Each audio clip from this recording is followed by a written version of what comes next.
Members of Parliament, support staff, radio listeners, TV viewers, all those following this meeting via social media, members of the media, ladies and gentlemen, good afternoon. And welcome to this public meeting for today, Monday, January the 13th, 2025. This is public meeting number 9. At this time, I want to give a special welcome to the members of the Council of Ministers. I welcome the Prime Minister, Minister of General Affairs, Dr. Luc Mercelina, Minister of Tourism, Economic Affairs, Transport and Telecommunication, Mrs. Grisha Heilige-Martin, Minister of Finance, Ms. Marinka Gums, Minister of Justice, Ms. Natalie Tacklin, Minister of Education, Culture, Youth and Sport, Ms. Melissa Gums, the Minister of Public Health, Social Development and Labour, Mr. Richinel Brug, the Minister of Public Housing, Spatial Planning, Environment and Infrastructure, Mr. Patrice Gums Jr., and your respective staffs. We have established a quorum of 13 members, and I invite everyone to stand for a moment of silence.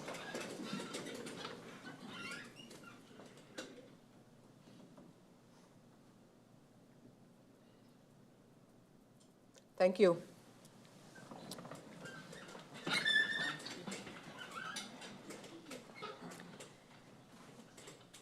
Before continuing with the meeting, I want to use this opportunity as the first public meeting of Parliament for the year 2025 and express my sincere wishes for a happy, healthy, and prosperous year, the year 2025, to firstly, my colleagues and their families, to the ministers and their families, the support staff and general staff of both administrations, the Parliament and the government, and very specially so to the people of St. Maarten.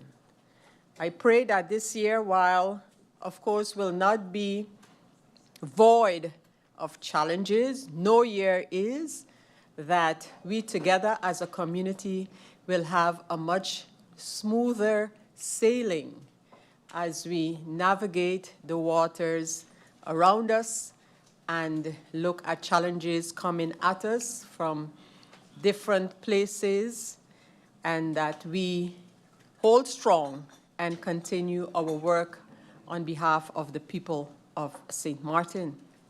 So, a very happy New Year in the midst or middle of January of the year 2025. I also want to take this opportunity to extend to the people and government of our two sister countries, respectively, with the passing of two former politicians. That being, in the case of Curaçao, to the government and people of Curaçao with the passing of a former Prime Minister of the Netherlands Antilles, so also St. Maarten's Prime Minister at that time, and that is the late Don Martina.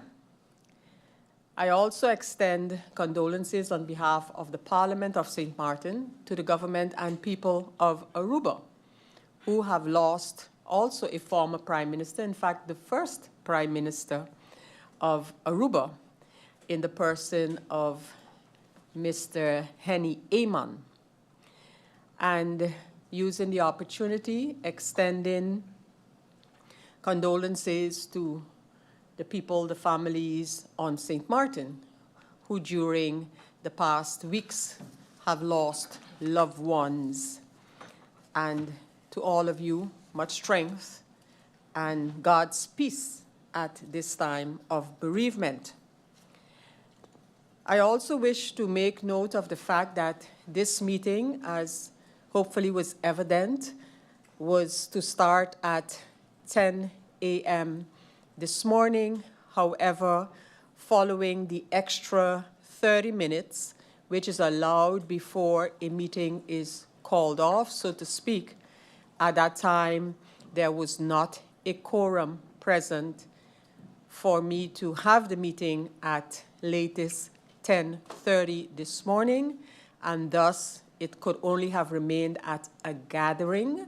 And in that gathering, as is required, the persons who were present were named, those from whom we received notices were named, and the gathering had to be closed.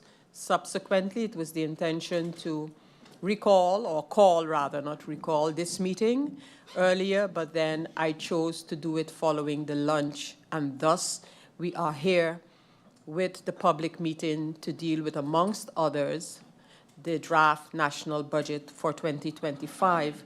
I also wish to make note, because I received that question and I would like to explain it, that a quorum, yes, requires at least 8 members of Parliament.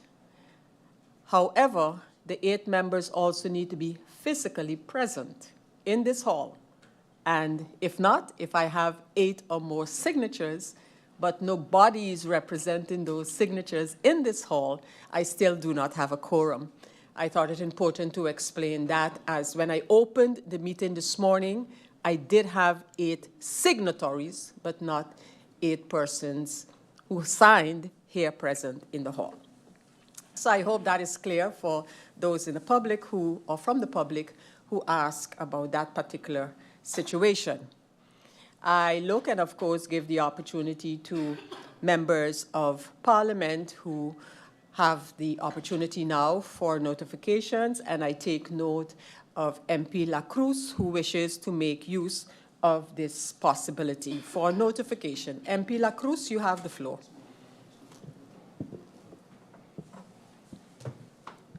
A blessed day, and thank you, Madam Chair Lady. A blessed day to honorable ministers, your support staff, those in the Tribune, my fellow colleagues in Parliament, and those watching on social media. Madam Chair Lady, I came this morning on time, signed in like is expected of me, sat for 10-15 minutes.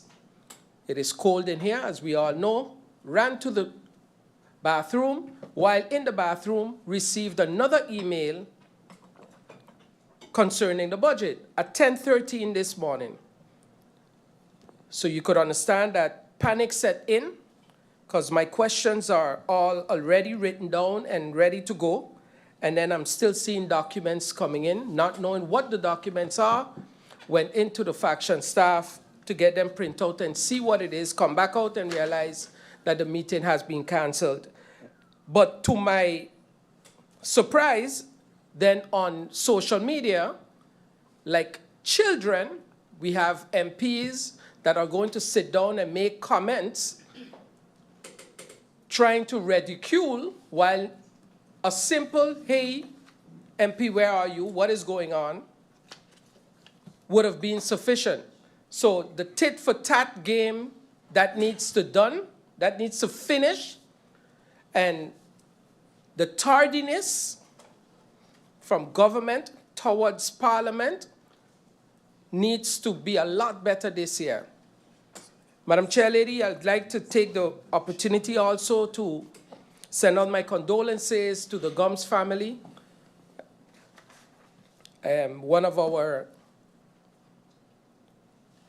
candidates, her son's dad got shot. A friend of mine, that's her brother also. And it was on the French side. But I hope the Minister of Justice is looking and watching and seeing what is going on and has some ideas on how we are going to solve these problems. Thank you, Madam Chair Lady. Thank you, MP La Cruz, for your comments. I now give the floor to MP Irian. MP Irian, you have the floor. Good morning, Chair Lady. Good morning, Khafir. Good morning to my colleagues. Good morning to Honourable Minister and the Council of Ministers. Madam President, MP La Cruz mentioned the tardiness of government and his inability to be able to continue to prepare for the meeting today. And I understand this because during the CC, we also requested certain documents from the different ministers, and we also requested that answers or questions that we posed months ago be presented to us before this budget debate. And then when we go, the meeting was supposed to start at 10, but at 10:13, the email comes in with information documents from government. At 10:23, an email comes in again from government with documents. At 10:39, again, an email comes in with information documents from the government. At 10:53, again, documents from the government. At 10:58, again, documents related to the budget. At 11:04, again, documents related to the budget.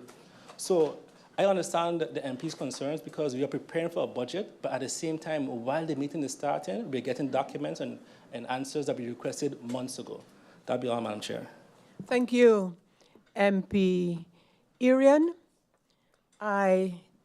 Oh yes, I do see someone, another MP, and that is MP Duran requesting the floor. MP Duran, you have the floor. Thank you, Madam Chair Lady. Good afternoon to you, my honorable colleagues. Special good afternoon to the people of St. Maarten. Welcome to the ministers and the support staff, everyone that is tuning in. Madam Chair, this morning, this meeting was unable to continue due to the fact that documents came in late. Madam Chair, I know that on Friday, I sent a very clear email to your person in the presidium asking for clarity. And I'm going to say the email here on the floor of Parliament because I know that it's public. Dear Madam Chair Lady, I hope this message finds you well. I'm reaching out to you regarding the complete Eint report that was to be provided to members of Parliament following the CC, during which the budget was discussed.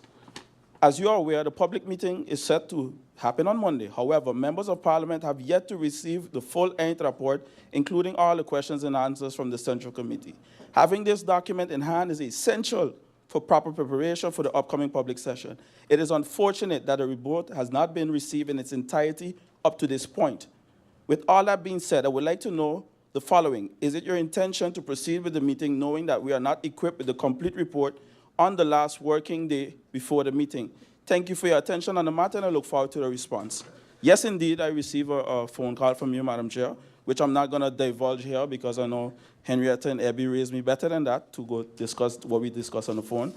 However, Madam Chair, discussing something of this magnitude, the budget, the national budget of 2025, I think that at least, whether part of the coalition or not, proper respect can be given for us to properly prepare. And I'm thankful for the extra hours that we had just now to be able to go into the documents that MP Irian referred to just now. I mean, Madam Chair, it seems like clear confusion from the end of the government, and I'm still trying to wrap my head around the fact, why is there such a rush if they are not prepared to present their own budget, a budget that the government mentioned will need amendment soon. So you're already in advance saying that you're bringing something that is not good for the people of St. Maarten, yet asking members of Parliament to approve. Madam Chair, I hope that indeed, as you mentioned, during this upcoming parliamentary year, Parliament is treated with more respect and we get what we need on a timely matter so that we can have healthy discussions while discussing important matters for the people like this budget. Thank you for the opportunity. Thank you, MP Duran. I see the next MP wishing to speak during notifications is MP Peterson. MP Peterson, you have the floor. Thank you, Madam Chair. A good afternoon to yourself, to the Honorable Council of Ministers and the support staff, to my honorable colleagues, and to everybody else tuned in. Madam Chair, on behalf of the PFE faction, I too would like to wish people of St. Maarten, a prosperous 2025, and I look forward to healthy discussions here on the floor of Parliament that benefit the people.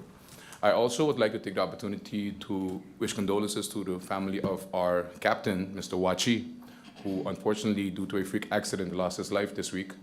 And then I also look at the Minister of Justice, and we also spoke about it. The tint issue on the island, that is something that, we do not really discuss, but I think when stuff like this happens, I think it's time to reassess. And as per all of the reasoning given as to why there wasn't any quorum this morning, Madam Chair, I believe at this point we should not subject people of St. Maarten to more politics and gimmicks. I think that they themselves can see what is happening and they cannot be fooled. So I look forward to a healthy discussion and passing this budget. Thank you, Madam Chair. Thank you, MP Peterson. I see MP York wishes to use the opportunity of notifications. MP York, you have the floor. Thank you, Madam Chair. Good afternoon to the Prime Minister and his Council of Ministers. Good afternoon to those in the Tribune, and good afternoon to the colleagues and those listening to the sound of my voice.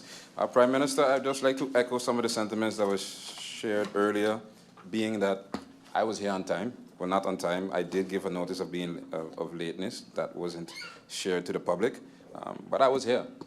And right here, when the meeting is supposed to start, we get an email stating of changes to the budget. In particular, this email, aside from all the others, was about the Ministry of Finance, which is very essential to why we are here today. And yeah, we need time to peruse whatever is sent last minute. And speaking, piggybacking off of what the previous speaker just said, I think when we speak here on the floor of Parliament, we should either stay out, or if you choose to speak, speak the truth. We're here talking about wasting time with the people's business, but the same speaker claiming to have a stomach virus was more at home recovering from a whole weekend of partying for his birthday weekend. So if you're going to be here talking about we cannot fool the people, the same people saw you out last night.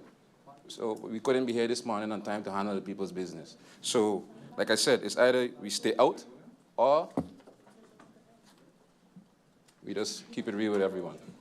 MP Thank Peterson, thank you, MP York. MP Peterson, were you attempting to make a point, and what kind of a point would that be? Because you want to make a persoonlijk feit. What is that persoonlijk feit in your opinion, MP Peterson?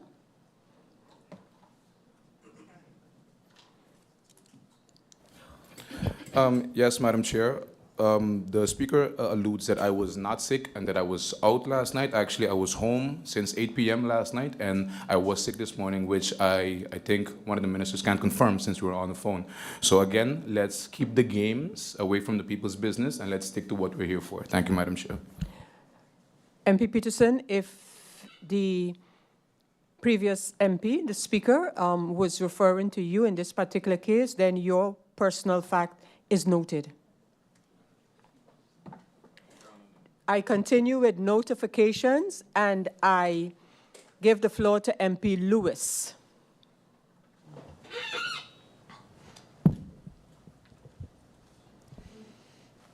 Pleasant good afternoon to the honorable ministers, to you, Madam Chair, and to my colleagues here, and those in the Tribune, the listening public.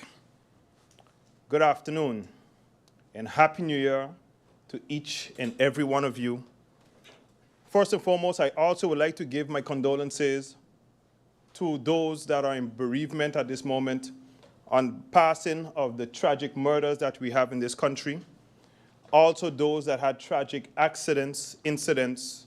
I would like to give my sincere condolences and strength to the families out there. Though some of the incidents did not take place on the Dutch part of the island, Sint Maarten is one island, and we are one people. Madam Chair, I would like to make a notice based on the actions that is needed in Sint Maarten rise in crime.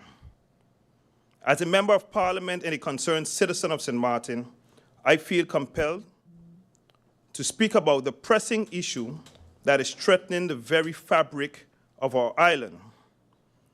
Our rising crime rate. I have said it before and I will say it again.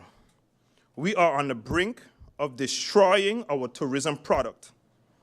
And if we don't act swiftly, the consequences will be dire. The safety of our people, both residents and tourists, must be our top priority. Our tourism industry, which is the backbone of this island's economy, is under siege. Visitors come to Sint Maarten for its beauty, warmth, and welcoming atmosphere. And I just would like to say that we need to take it very seriously, and that something is being done based from our government's part, also on our part, and that we encourage, even with our counterparts as well, on how we're going to tackle the crime situation in St. Maarten. Thank you. Thank you, MP Lewis. Members of Parliament, thank you for your notifications. I think it's important from the perspective of Parliament to react to a couple of the matters that were raised and having to do with the receipt of documentation for the agenda point of the draft budget 2025. And while several times have been mentioned as having received documents, I also wish to make note of the fact, and if members have not been receiving since the 7th of this month responses from government, then please check with the Secretariat, because this information was being sent, although this morning the official and registered documents have also been shared with the numbers, but you have received many, not all, of these documents before. Also, for the sake of the public, I wish to explain a couple of things. In dealing with a draft national ordinance, which the budget is, it is required that the Parliament handles this in a central committee meeting. Of the central committee meetings, reports are made by Parliament. That is called the final report. It could be preliminary or final, coming from the Central Committee of Parliament. That's not a responsibility of government. The final report, eindverslag, is made by the Parliament of St. Maarten. The government then has to respond with a document called the answer or the note to that final document. That is the responsibility of the government, that would contain, by the way, the questions provided in the Central Committee meeting. The report from the Central Committee are the comments and questions raised by members of Parliament. So it's not a new document, it's the documentation of the Central Committee meeting. And from the government side, it's the documentation of the answers provided by the government, in which sometimes the government indicate that documents would be forthcoming, just to get that procedure clear. What we have been doing in order to facilitate the process is combining those two documents, and that is then the formal document that members of Parliament would have received with questions, queries, and comments, and the answers as provided by the government. But it is not so that all of the documents received this morning, this is the first time that they have been seen, that they have been received. So, and we have been receiving per ministry the answers before we got the total final document with all of the answers from all of the ministries. And in fact, the final document with all of the answers from all the ministries was received on Friday by the members of Parliament. So I just needed to make that clarification as we then continue on with the meeting. And before we get to the budget point, we have as agenda points before that, we have incoming documents, we have the advice regarding the installation and composition of the permanent and ad hoc committees of Parliament. We have, thirdly, the advice regarding the installation and composition of the committees of the Latin American Parliament, Parlatino that is. En fourthly, we have de Ontwerplandsverordening tot vaststelling van de begroting van het Land Sint Maarten voor het dienstjaar 2025. This is the National Budget 2025. It is National Ordinance here at Parliament number 182 of the parliamentary year 24-25, and it is registered under IS number 371, dated the 11th of December 2024. We now go over to the agenda point number 1. I look to see if we have, it's all here.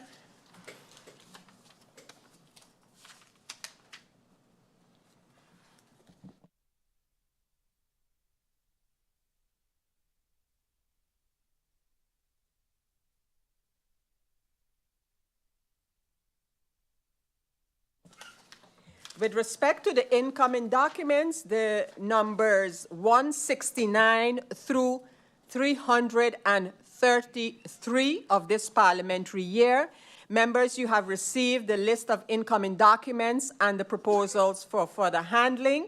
I don't see anyone signing in to speak on this particular agenda point, and thus I can consider that the proposal for handling of the incoming documents as proposed, that is hereby approved.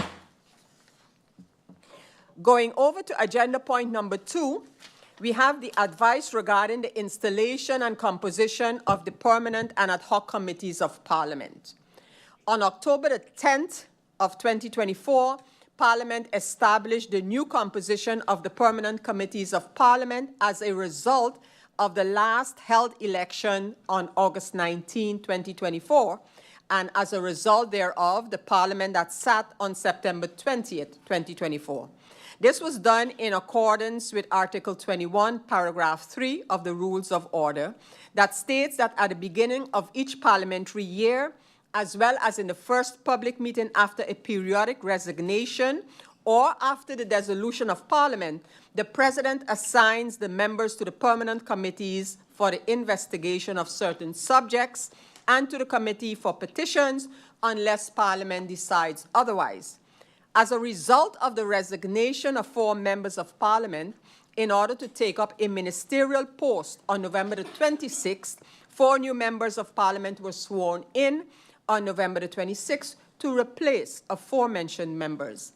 By email of December the 3rd, 2024, the faction leaders of the members were requested to submit the desired composition of the permanent and ad hoc committees of Parliament for these 4 new MPs to the Secretary General of Parliament in order for them to function as full-fledged members of these committees. These changes have been taken up in an advice from the Central Committee concerning the installation and composition of the permanent and ad hoc committees of Parliament, and all members have received a copy of the advice sent by the Central Committee to the public meeting of Parliament. And the request from the Central Committee was to approve this advice. I look again for if there's a speakers list for this agenda point, and the speakers list is blank, so there's no need for members to speak to this particular topic. So I want to thank the members of Parliament, and unless I hear otherwise, it will be considered that the advice as proposed is accepted unanimously as proposed by the Central Committee. I don't hear any opposition to that, so this advice is approved. We then go over to agenda point number 3, and in a similar fashion, and based on the explanation that I gave earlier, we have the advice regarding the installation and composition of the permanent committees of Latin American Parliament, Parlatino. With the same information regarding the installation of new members of Parliament, we have adjustments to the composition of these committees and the committees of Parlatino, that is. And again, all members have received the advice from the Central Committee of Parliament. And unless I hear, because there's no one signed in on that topic, let me just make sure that there is not. No, there is no need for any member to speak on the topic, and that would mean that the advice from the Central Committee is unanimously approved as proposed by the Central Committee with the changes made during the meeting of the Central Committee. There seems to be no opposition to proceed on this agenda point as proposed by the Central Committee, and this proposal is therefore accepted by the Parliament. Proposal accepted. And now we go over to agenda point number 4 for this public meeting today. En dat is de Ontwerplandsverordening tot vaststelling van de begroting van het Land Sint Maarten voor het dienstjaar 2025. And as I mentioned earlier, it is registered here at Parliament on the national ordinances, and it is number 182. Under the incoming document, it is IS 371, and it is dated the 11th of December. Parliament received the national ordinance stipulating the budget for the country for the year 2025 on December the 11th, and members, of course, have received a copy of this budget, and it can be found on Teams of the Parliament of St. Martin. We had Central Committee meetings on this topic on December 18th, 19th, and 20th, and the members of Parliament, of course, made use of the opportunity to pose questions. At that time, as I mentioned during the introduction, answers were given in as far as that was possible there and then. A report has been made on the deliberations in the Central Committee, and the so-called final report was made, sent to the government, as well as to the members of Parliament, and the government answered this report with a so-called nota naar aanleiding van het verslag, note based on the final report of the Parliament. On January the 11th, Parliament also received a memorandum of modification from the government, and this document has been shared with the members via email, and I am sure will be further explained by the minister concerned. So today, in this public meeting, handling the draft budget 2025, all ministers will give a brief presentation concerning their ministry. When the ministers are finished with their presentation, I will give the floor to the members of Parliament to pose their questions on the budget, and the ministers will answer the questions posed by the members of Parliament. It is important to note that for the budget debate, the speaking time for members of Parliament is set at 90 minutes in the first round and 45 minutes in the second round maximally. I also, before continuing, would wish to state that the round by the Council of Ministers will start with the Prime Minister giving some introductory remarks on the budget of the country, but I'm not ready just yet, Prime Minister, for you. But the Prime Minister will start, and then we will have the Minister of Finance, who will then be addressing the finances, the budget, and the Ministry of Finance, and then the Prime Minister will give general affairs take on the budget, so the general affairs part of the budget specifically, and each minister will follow thereafter for their ministry. We will also have a break for supper, and the expectation is we will try to stick to the timing of 9 p.m. to, at least for today, close this meeting and then continue on. Naturally, if we're at a particular point where we can conclude an item, a minister, a MP, we will do that even if it runs a little over 9 p.m. And in our last meeting, we introduced what we call commitments, so-called toezeggingen, during the public meetings of Parliament. And these are commitments that are made by ministers in meetings of Parliament. And that could be that a minister promises to send a memo, a letter, a report, or legislation to Parliament for notification, information, or further handling based on a request of a member of Parliament. So again, at the end of these meetings, at this meeting, I will be making a recap of the commitments made during this agenda point of this meeting. So with all of that said, we do have, oh yes, of course, a reminder that this is a public meeting and the use of interruptions can be allowed by the President of Parliament, which I will do. And I ask the consideration for the guidelines regarding the use of interruptions. Short, members get a maximum of 3 opportunities for an interruption. And I do ask you to take into consideration the way we apply the interruption so that it contributes to the flow and information of the entire meeting. And it should be something that you really feel is stated by a minister at that point and time that you wish to either have clarified, make a comment on, make an assertion, but not that it become becomes a sort of an advanced question round. That is not the intention of interruptions.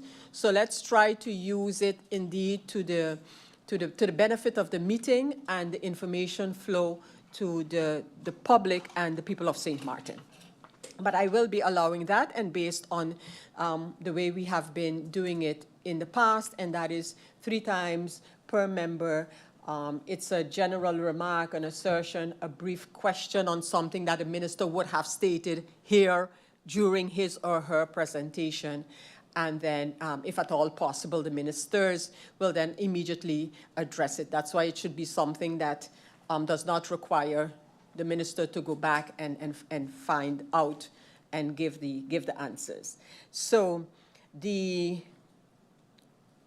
with that, I think I have given all of the notifications from this chair here, and I will now invite the Prime Minister and Minister of General Affairs, Dr. Luc Mercelina, who will make some brief remarks as we have received the budget of the government of St. Maarten, the draft budget that is for the year 2025. Prime Minister Mercelina, you have the floor.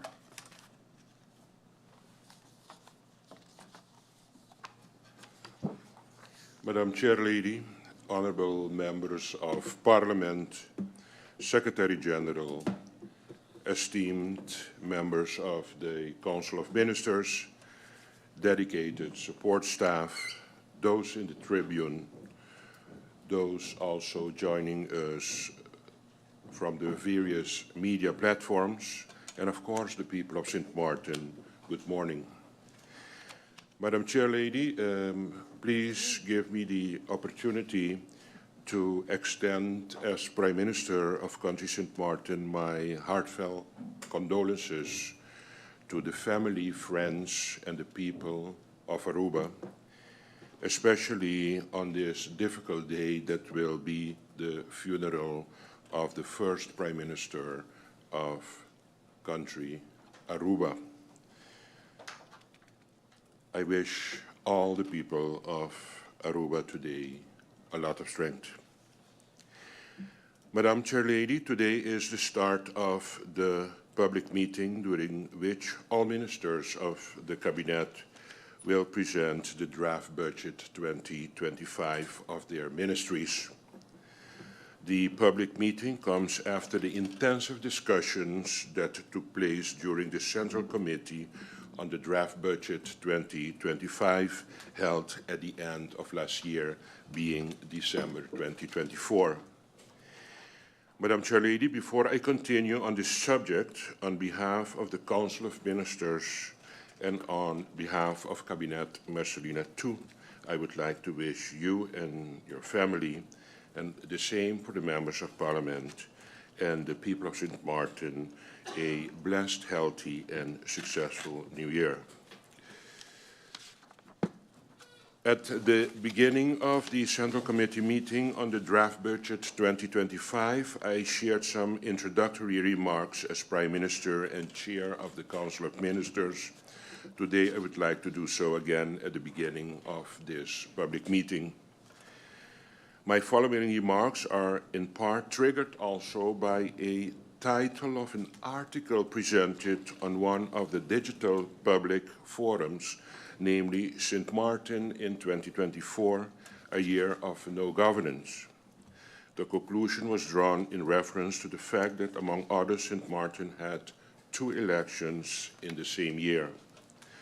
Although I agreed with the fact that 2 elections in 1 year, together with 3 budget meetings within the same time frame, and everything else surrounding that, made it quite a challenge to focus on execution, the action plan of the previous Cabinet, Mercelina I. However, I consider it incorrect to accept that no governing took place during 2024. Governing is not only executing a governing program, but it is also the execution and the handling of daily operations of government and any situation that presents itself in the interest of the people of Sint Maarten. We were able to do this while also materializing several important projects. In my first speech as Prime Minister of Marcelina Cabinet II, I referred to the project that materialized in 2024, and I would like to repeat some of these. For example, in 2024, the government had to ensure that our people had a reliable supply of energy. This crisis situation was met on with a determination to find the best solution to remedy the situation. We can all agree that we have made tangible progress in the stabilization of the energy production during the past year. And this will continue. An important part of that progress has to be the implementation of a vision for alternative and renewable sources of energy into our electrical grid. By letter dated January 8 of this year, I provided an update to Parliament on the financial and technical assistance received from the Netherlands to facilitate the purchasing of new generators and to strengthen the operation of NVGB. This significant outcome is the result of meeting and discussions with the Council of Ministers, the Netherlands, and other stakeholders during the year 2024. The action plan is being finalized, and this government will keep Parliament updated.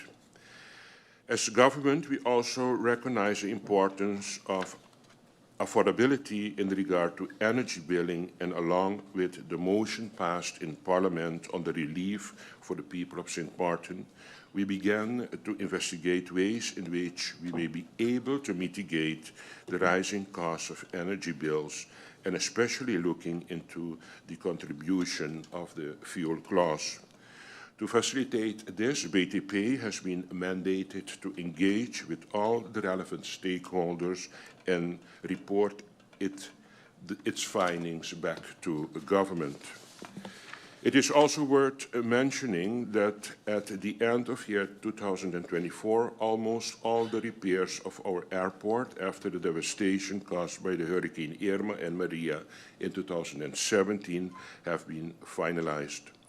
Government, in its capacity as shareholder representative, had several meetings with management and the supervisory board of directors of the Princess Juliana International Airport on this subject, with the intention to support the finalization of the necessary works as soon as possible. Our government was determined to see its reopening before the end of 2024, and I'm grateful for all the hard work by the management and the staff and contractors that went into making the reopening of the airport a successful reality. I think we all can be proud of this result. Furthermore, with the approval of the amended budget 2024, we made progress in the steps to reach to a much-needed new mental health facility as we work towards a comprehensive mental health care system in Sint Maarten. As government, it is our obligation to ensure that good care is available and affordable to every resident of Sint Maarten. The acceleration of construction of the Sint Maarten Medical Center in 2024, together with investment in care providers, will result in better quality of care for the people of this island. It is important for this government to further professionalize the healthcare system, and that a system is introduced where healthcare costs can be covered by premiums, but at the same time that the financing of healthcare is not at the expense of economic growth. During the last part of 2024, government also signed agreement for the second phase of the reconstruction of the prison in Point Blanche with the United Nations Office for Project Services, the well-known UNOPS, which will start in February of 2025. This project focuses on the construction of a facility that will not only meet the highest standards in construction and human treatment, but also where those who are carrying out a sentence can make meaningful strides toward rehabilitation and reintegration as productive members of a society. In September of last year, 2024, the contract for the renovation of also the Joycelyn Arnell Festival Village was also signed, making way for these important and necessary work that are now going on for the country. I also mentioned the approval to start the reconstruction of the Sister Marie-Laurence School and the Charles Liobelt School and the Sint Maarten Library during this year. Furthermore, after many discussions and meetings at the end of last year, with among others the NRPB, functional repairs will be completed this year for 13 sport facilities throughout our island, as well as 12 school gyms. In 2024, we are also initiated the construction of the marketplace in Philipsburg that will bolster also our tourist economy. For the past few years, there have been discussions of the possibility of a much-needed disaster reserve fund for Sint Maarten. Last year, in collaboration with the World Bank and a committee set in place for this purpose, it was agreed and approved that a disaster reserve fund is to be established as a fully independent entity specializing in fund management. This fund will be financed by the repayment of the principal amount borrowed by the Princess Juliana International Airport through the trust fund. This disaster reserve fund will provide much-needed access to financial resources in response to disaster. Madam Chair, it is not only important to rebuild, but to rebuild better and stronger than we have in the past, and investing and elevating our people is critical to this. Providing opportunity is vital to our success as a country, and therefore I believe that the establishment of a development bank for country Sint Maarten would be an incredible opportunity to provide a catalyst for sustainable growth and prosperity. Discussions on this subject began already in 2024, and I want to inform Parliament that the government is working on a legislative agenda for this year. Also, in this legislative agenda, the following topics will be considered. First of all, the formalization of the government formation process, finalizing the regulation for the placement of political assistance, and also, of course, the regulation of the legal framework for the registration of medical professional healthcare professionals. Madam Chair, some of the projects mentioned have been in the so-called pipeline since 2018 after the establishment of the NRPB. However, with this short overview, I want to ensure the people of Sint Maarten that despite the drawbacks in 2024, the government of Marcelina I and now this current government, Marcelina II, has been doing its utmost to make sure that the projects in the interest of the people of Sint Maarten are being executed or developed. In this context, Madam Chair, I would like to repeat my message of the Central Committee meeting.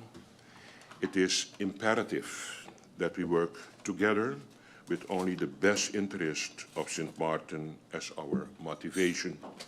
A collective effort is necessary to reap the greatest benefit for our country. Together, we can work towards increasing our prosperity and our collective being as a people. Madam Chair, I would like to thank you for this opportunity that you gave me, and I'm looking forward to give the presentation for my Ministry of General Affairs. Thank you very much. Thank you, Prime Minister and Minister of General Affairs, Dr. Luc Marcelina, for your introductory presentation on the draft budget for the country for the year 2025. I now give the floor to the Minister of Finance, Ms. Marinka J. Gums, who will be making a presentation on the budget for the country St. Maarten and the Ministry of Finance in particular. Minister of Finance, Ms. Gums, you have the floor. Madam Chair Lady, honorable members of Parliament, colleagues in the Council of Ministers, esteemed support staff, members of the media, distinguished guests in the public gallery, radio and social media viewers, residents of our beloved island, ladies and gentlemen, all under the sound of my voice, good afternoon and blessed week. Allow me, Madam Chair, to extend condolences to the families of the dearly departed. May their souls rest in peace and rise in glory. Allow me as well to extend a very happy, healthy, and prosperous new year to the honorable members of Parliament, my colleague ministers and their families, and to the people of St. Maarten. Madam Chair, we live in an uncertain world. Events which we have no control over will continue to impact our finances, our economy, our lives in this new year. How we respond to the ever-changing, ever-radicalizing global circumstances will determine how well we will be able to survive. In elaborating the draft 2025 budget, which is before you for debate and approval, we have analyzed the financial outlook for the coming year, taking into account the forecasts of international institutions like the IMF and those of the Central Bank of Curaçao and Sint Maarten. Respectively, they project a gross domestic product, GDP, for 2025 of approximately 3.1 billion guilders for Sint Maarten. Similarly, the inflation rate is expected to hover between 1.9 and 2.3% for 2025. This has been factored into this draft budget. In view of the uncertainties, both global and domestic, we have decided to submit a conservative budget, especially because it is not yet clear when ongoing initiatives will yield higher revenues and how large those revenues would be. This draft budget therefore focuses on continuity, aimed at stabilizing our finances, rather than embarking on new, ambitious, large-scale policy initiatives that would result in our expenditures ballooning out of control and mandatory budget amendments.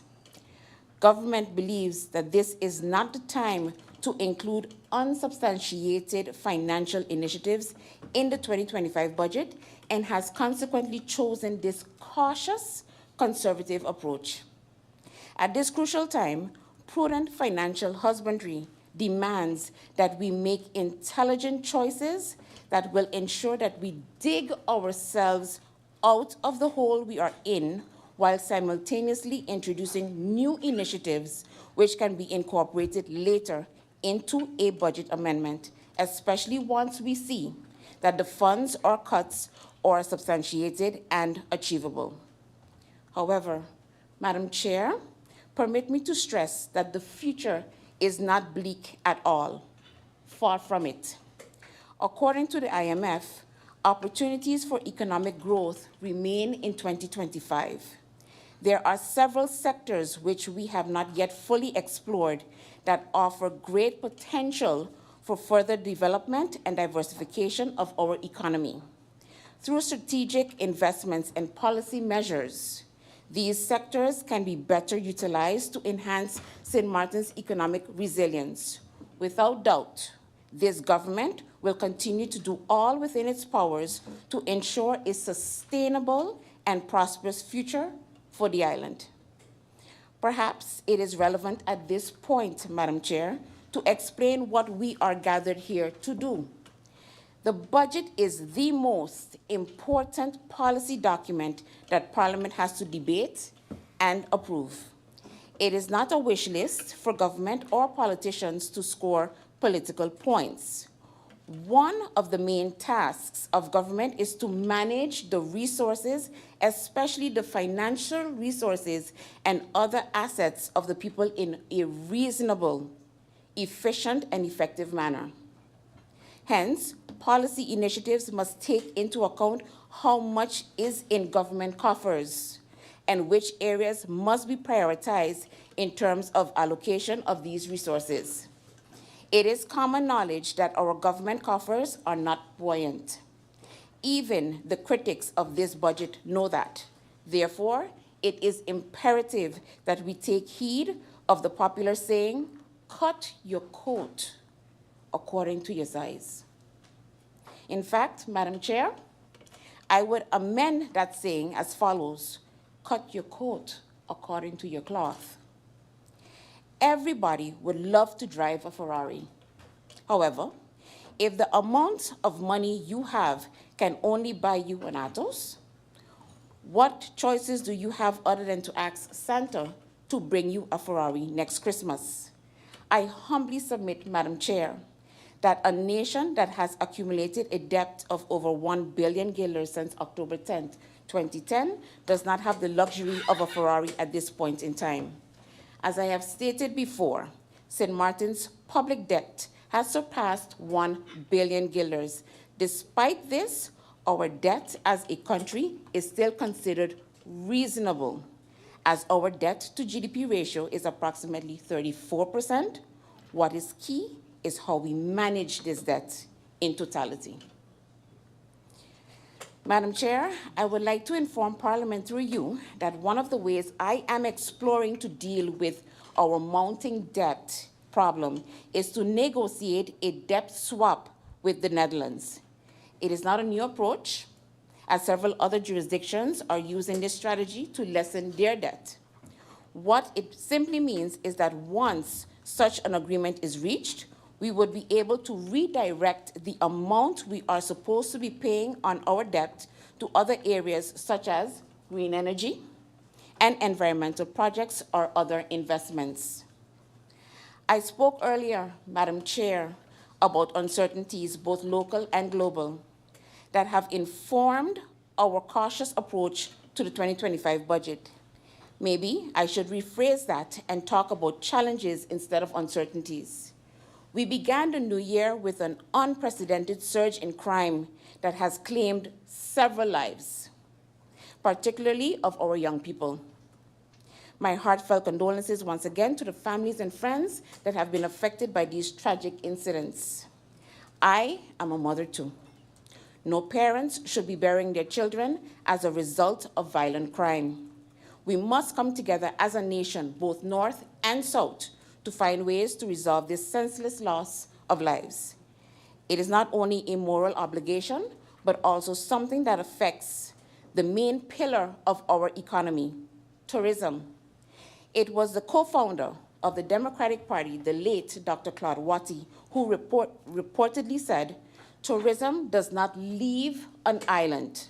Tourism is driven from an island. He was thinking of what happened to St. Croix in the 1980s when a sharp rise in violent crimes drove many tourists away from that island. I am sure we do not want a similar situation to occur here. If there is an urgent need for the people of the island, it is for us to get a good handle on crime.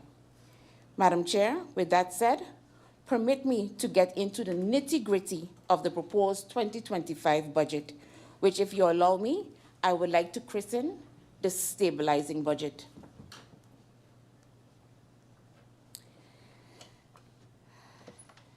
During this presentation, the following key topics will be addressed. Budget principles.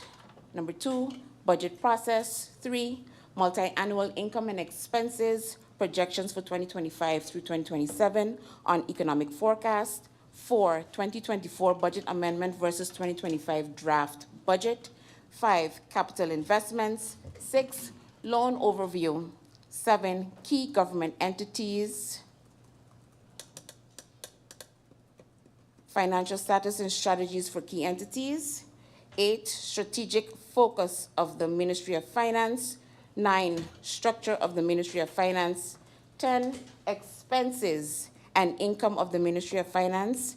11, key goals, policies, and initiatives on which my focus will be for the year 2025. The 2025 budget is based on the 2024 budget amendment and does not include any new policies, initiatives. This approach is a direct result of the multiple elections held last year in consultation with the CFT. It was agreed that this conservative approach would be the best way to avoid additional delays in approving the budget for 2025. What does no new policies mean? It means no unachievable or unsubstantiated revenue assumptions or cost-cutting measures. This budget is conservative and only includes matters that are already in the pipeline. For example, in previous years, revenue items such as the tourist tax were included without completing the necessary groundwork, which resulted in unrealistic income projections and mandatory budget cuts/amendments. In this budget, you will not find transaction taxes, tourist entry taxes, or revenue increases due to higher fees on or policy changes. While there are plans to increase revenue and reduce costs, for example, through better management of government vehicles and travel expenses, these measures will only be included when the supporting financial data has been verified to ensure they are realistic and achievable in 2025.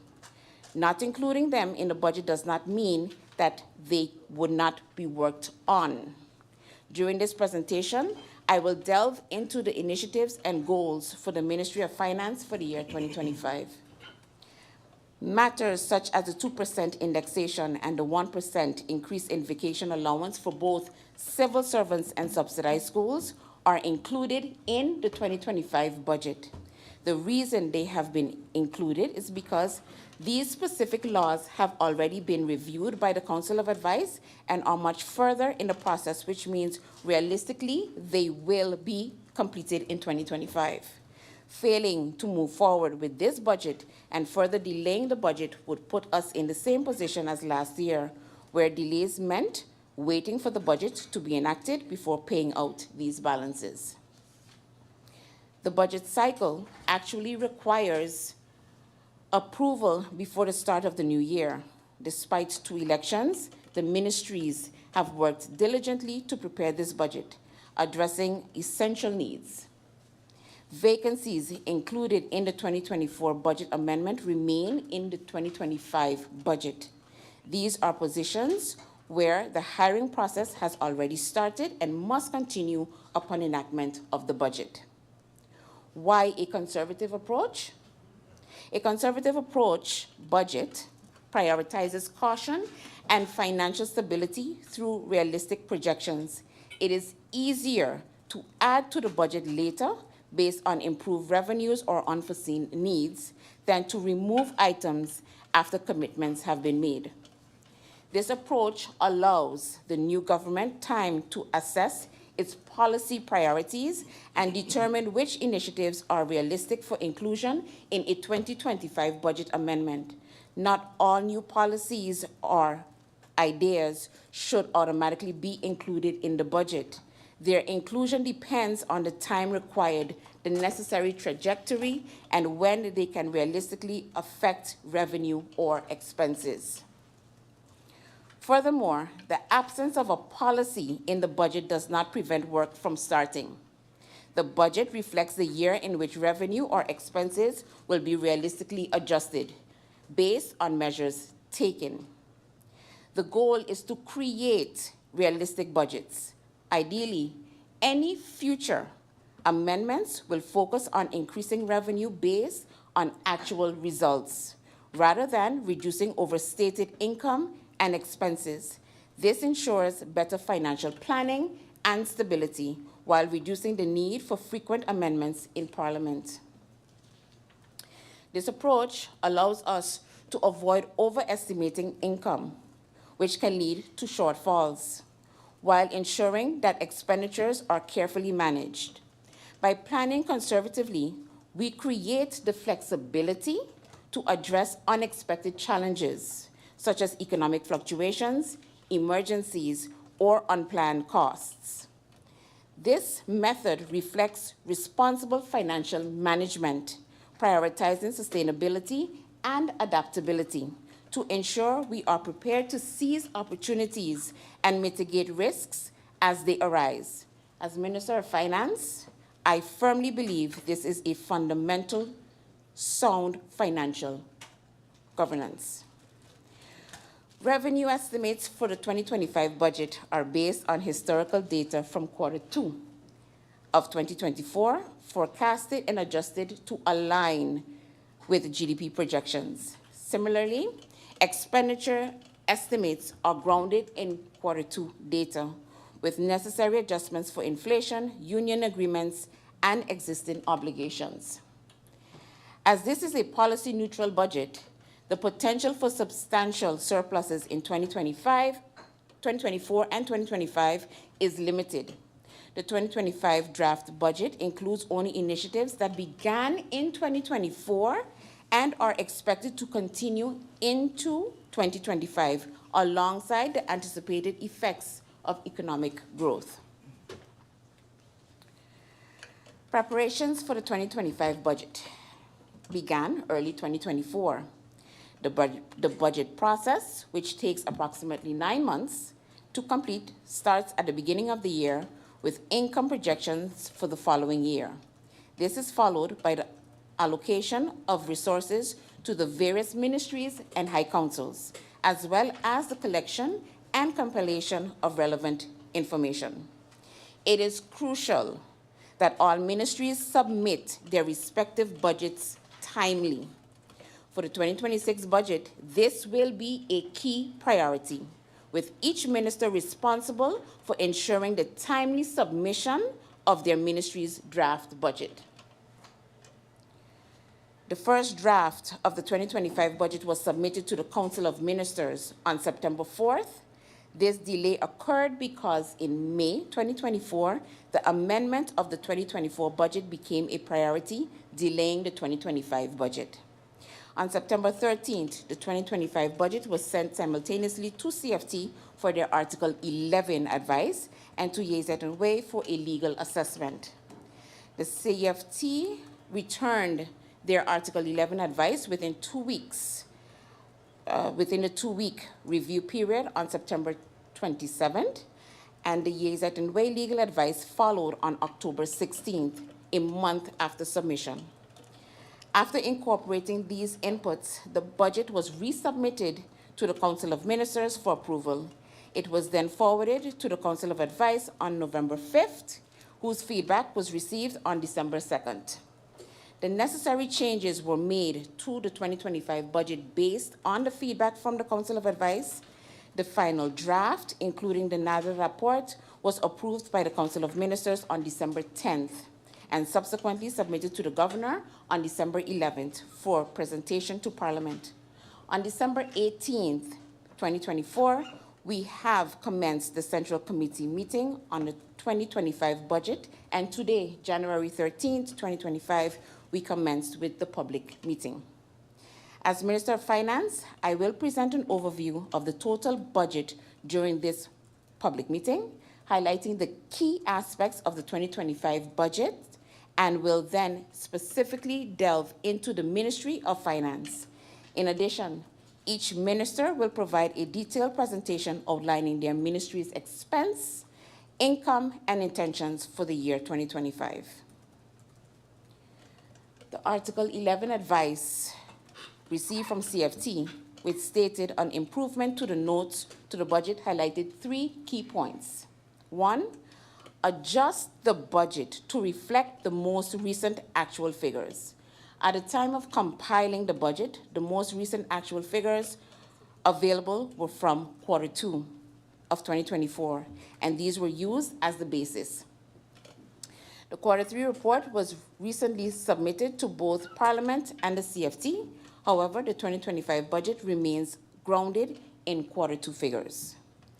Number 2, properly incorporate the repayment of liquidity support loans.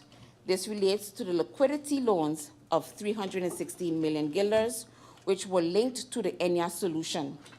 Initially, the interest rate was 6.8%, but following Parliament's approval of the solution, the rate has reduced to 2.9%.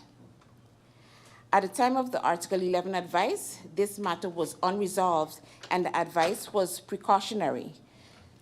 The current interest rate for those loans now reflect the agreed 2.9%.